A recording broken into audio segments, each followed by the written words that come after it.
Masiglang pagdiriwang ng talento at husay ang naganap sa ikalawang araw na ika-417 anibersaryo ng Bayan Atimona noong February 2, 2025. Sa bulwagang Balagtas naganap ang isang serye ng mga patimpalak para sa mga mag-aaral ng ating bayan na pinamunuan ng Atimona Tourism Office sa pangunguna ni Ginoong Airy B. Alano, Senior Tourism Operations Officer. Tatlong kategorya ang pinaglabanan: declamation, oration at madulang sa bayang pagbigkas. Ang bawat pagtatanghal ay nagpakita hindi lamang ng husay sa pagsasalita at pagganap, kundi pati na rin ng malalim na pag-unawa at pagpapahalaga sa mayamang kultura at kasaysayan ng Atimona. Higit pa sa isang kompetisyon, ang patimpalak na ito ay nagsilbing tulay upang maipakita ang talento ng mga kabataan at upang mapagtibay ang pagkakaisa at pagmamahalan sa komunidad.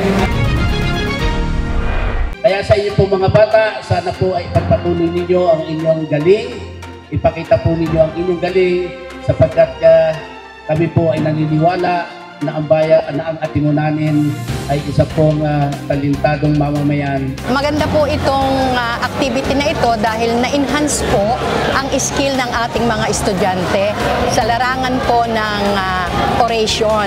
Ang naging experience ko po sa patimpalak nito ay napakasaya dahil hindi ko po ina-expect na mananalo ako sa kabila po ng sobrang daming contestant po, and ako po, namangha po ako sa mga piece nila, sa mastery nila at sa kung paano nila i-deliver yung talumpati nila. Hindi na po ako nag-expect nung una dahil nung mga unang contestant pa lang po ang gagaling na po, kaya medyo kinakabahan din po. Maraming salamat po sa lahat na nag-organize itong patimpalak na ito, kay Mayor po, sa lahat ng ating kawani ng pamahalaan ng Atimonan.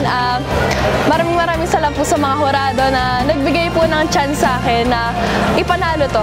Kinakabahan po ako. Tapos yung hanggang sa tuloy-tuloy na po, marami na po nagpe-perform. Nakikita ko po yung mga bata, yung mga junior high school, senior high school na pinapakita po yung talent nila sa paraang sila, yung uniqueness nila, yung kung paano nila ipakita yung sarili nila na hindi katulad sa iba't iba. So sabi ko po, bakit ko kailangan kabahan kung may sarili na naman akong talento na kailangang ipakita at malaman ng iba.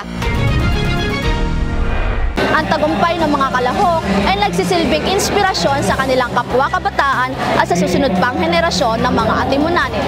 Ito ay isang patunay ng patuloy na pag-unlad at pag-angat ng mga kabataan sa bayan sa gabay at suporta ni Mayor Engineer Rustico Joven U. Mendoza kasama ang Sangguniang Bayan sa pamumuno ni Vice Mayor Zenaida D. Beranga.